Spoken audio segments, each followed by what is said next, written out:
Alright guys, how we doing? Just want to make another quick video here on my little build series I'm doing just of the guns I have, the modifications I've made. Really just do this for fun, you know, not expecting a lot of views, subscribers. Just hope that maybe someone who's interested in one of these parts or modifications I've done, looking for a little extra info, maybe they see this and that helps them. You know, so I got here today my SIG P320 M18. I traded a 7.5 inch PSA AR for this about a year ago before the COVID stuff. Back when those were a dime a dozen. I guess they still are, but people price gouge them now. I'm gonna start from the front here. Oh, and the AR I traded, it was the AR I taught myself how to work on ARs on, so it was scratched to pieces, some bent pins. It was a little rough for wear, so I feel like I came out all right. These were $600+ at the time. So of course the Olight PL Mini 2 Valkyrie, PL Valkyrie is what you want to say. 600 lumen. I like it. Flat dark earth. It looks good. Functions well. I will say with this M18 though, I don't know if I guess it's the color on it. If you shoot more than about 50 rounds, this whole front section here is going to be black with carbon. And it also gets your light a little bit. Yeah, of course, you just one quick wipe, it's done. So a lot of times I'll take this light off to shoot at the range. Now, if you have, like, I've got the Olight PL Pro, the big one, you put that on there, sticks out a little bit, don't really have that issue. So there's that. Next, the main thing you probably notice is the grip module. This is the Wilson Combat, and the gun is clear. I know everyone loves to freak out over that. It's the Wilson Combat grip module. I really like this thing. I have the stock one here for comparison. See from the back, the Wilson Combat, a lot thinner. It's more of kind of like a 1911 style grip, I guess you could say. It's got the undercut, you know, on the trigger guard. It's got the flared magwell, much better magwell. It's, you know, like I said, this one's much fatter.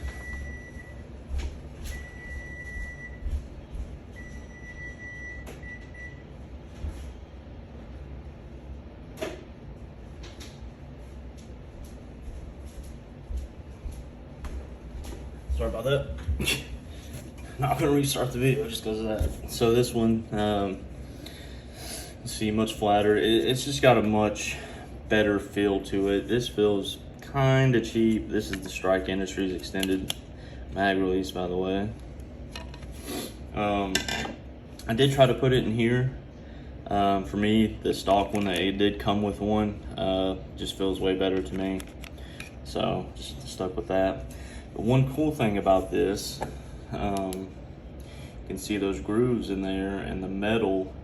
That is actually a weighted tungsten kit. The Wilson Combat Grip Module came with those slots, but they did not have their weighted kit out yet when I purchased it. So I actually got that from Armory Craft. They're kind of a specialty SIG website that they do a lot of stuff for SIGs. They do triggers for like P229s. They also do a lot of 320 stuff. They have, you know, specialty built SIGs, rare SIGs. Pretty cool. But put the slide back on here.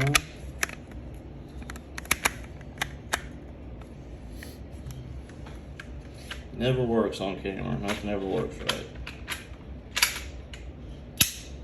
All right. Next modification is the Apex Tactical flat face trigger. You can see it is empty. I really like this. The stock SIG trigger, it's bulky. It's, you know, obviously it's curved, but this is just a huge improvement. And the trigger on this thing's weird. It's almost kind of spongy, but it's very light. It's, you know, the resets, you really can't hear it. It's a weird trigger.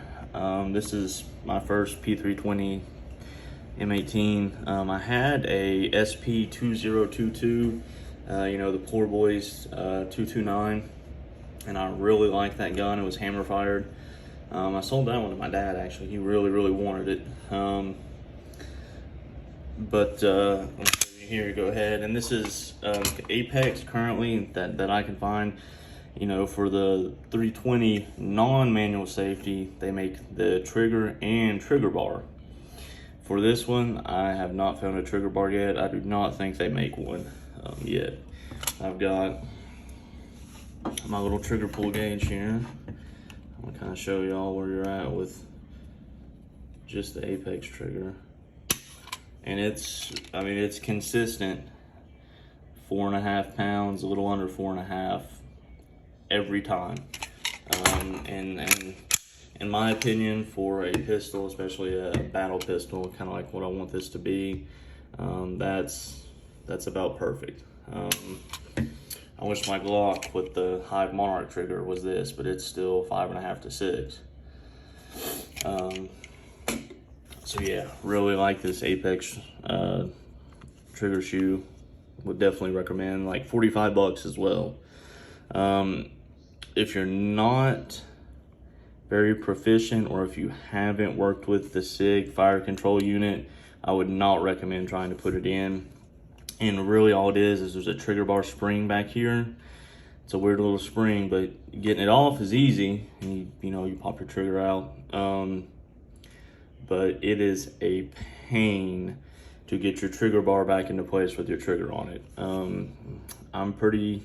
Would consider myself fairly proficient in working on firearms. Like a Glock I can take apart blindfolded and reassemble it about everything. This fire control unit, it's a little finicky. You just have to have patience with it. If you do, there's some good videos on YouTube on how to do it that show really well. It's one of those things. I bought a 5-pack of these trigger springs too, because I've been a couple trying to learn. If I don't have to do it, that's one of those things I will not do. But I mean, like, if I, you know, obviously for this I did it. But the last thing real quick is the SIG Romeo 1 Pro. I got this just a few months after they came out with it, the Pro version. This is the 6 MOA, kind of going with the battle pistol theme. It's got the metal shroud on it. You got your buttons. A lot of people say that just out of use, your up and down wears off. I haven't had that issue, and I've got big hands, you know, to change it. You know, you got to really get in there, but it's not a big deal. This has 8 or 10 brightness settings with 2 night vision settings. Like I said, 6 MOA. You got your 2 dots back here, and I will say, built into this Romeo 1 Pro, this channel back here, because on this, when you take your plate off, you lose your rear sight. That's kind of shitty. I know the aftermarket slides with the cuts up here you can get, it has the rear sight channel, and you can take the plate off, because with this one, your rear sight is actually screwed into your 2 bolt holes back here. You take them out, you take your plate off, they come in from the bottom, and they actually screw up into your rear sight. So you lose your rear sight. Of course, to attach it, you go in from the top with these. But you can see that channel, and if you know, it lines up with the front sight, and this is the stock factory night sight front. So you do have a set of backups if, you know, your optic were to go down, which I like that. It's a cool feature. You know, you got your 2 dots back here like it was a sight. So I like that. The Romeo 1 Pro, it's got a very wide glass up here. It's a pretty nice optic. You know, it's $400 plus, just depending. Probably more nowadays. Compared to my Holosun 507C X2, Obviously, the Holosun has way more features. This is kind of a bare bones, pull it out and your dot's going to be there kind of sight, which I like for the battle pistol theme. I think it's a, you know, good solid optic. It's a bit pricey, but what isn't from SIG? All right, so I guess I'm gonna go ahead and end this here on my SIG P320 build overview. Not really a huge build, just a few comfort things to make it a little more, you know, a little more enjoyable to shoot. The biggest thing I would say is the grip module, which was also ironically the cheapest thing. I think you can pick it up for 60 to 80 bucks from Wilson Combat. The tungsten guide rod kit was about 50 as well, so without the kit, you know, it's the cheapest thing. But I would 100% recommend the Wilson Combat grip module when you get your, where it was made. On the other side, Wilson Combat. You take your stock, takedown lever, transfers over, and it comes with its own mag release, which are very nice. It's kind of an extended. So yeah, overall, probably one of my favorites. I think I like this more than my Gucci Glock, honestly. I thought about maybe getting a, you know, aftermarket SIG slide, just because it is made by SIG. I think that would really step up the looks. Anyways, if you watch this and you're still here, I appreciate you watching. You're probably looking for one of these parts for yourself. If you have any questions, comment, maybe shoot me a message, and I'll try to help you any way I can. Like I said, I just kind of do this for fun, just to show off the toys and talk about them. But all right, hope y'all have a good day.